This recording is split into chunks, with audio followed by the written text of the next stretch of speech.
7 years since the U.S. invasion of Afghanistan, the country remains incredibly fragile. No easy solution to the conflict in sight. Afghanistan's ambassador to the United States lived in Oakland for many years, and on a recent visit to the Bay Area, he spoke with ABC 7's Cheryl Jennings about the challenges facing his homeland.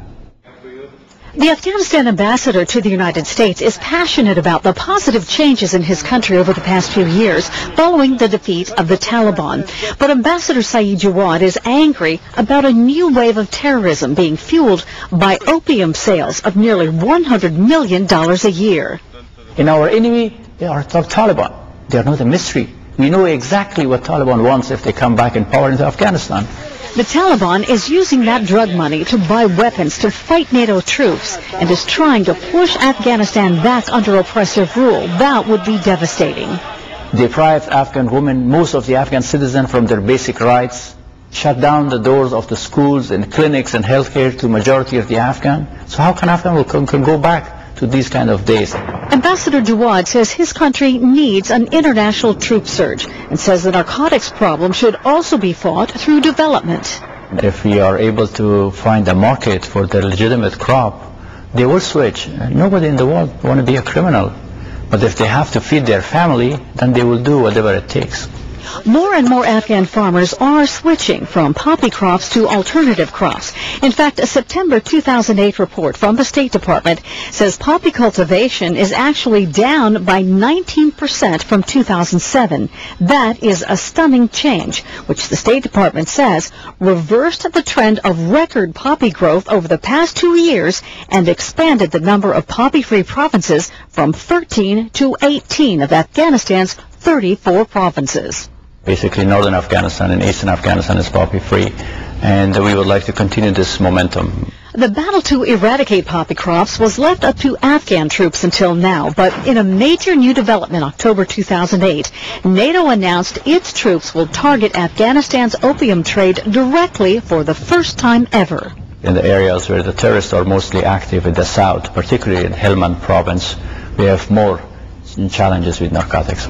Afghanistan is a narco state in the south of the country. There are 3 or 4 provinces that are responsible for growing most of the poppy in that country. And it's lawless, there's corruption, there's Taliban involvement.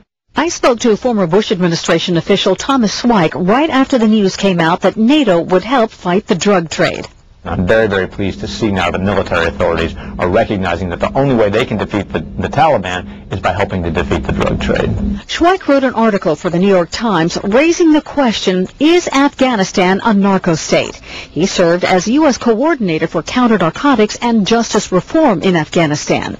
My problem is that the area where you're seeing so much poppy production and where the drugs really do dominate the economy is the area where President Karzai has his power base.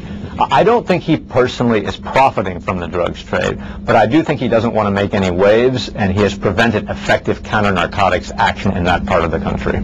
He's wrong to blame this on a particular individual or a particular institution. It is a comprehensive problem that needs a comprehensive approach.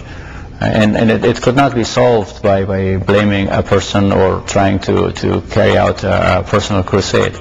Afghanistan President Hamid Karzai has always denied that he and his family are linked to the drug trade. His website lists an ambitious plan for Afghanistan's recovery and future development, which includes the elimination of the trade in illegal narcotics.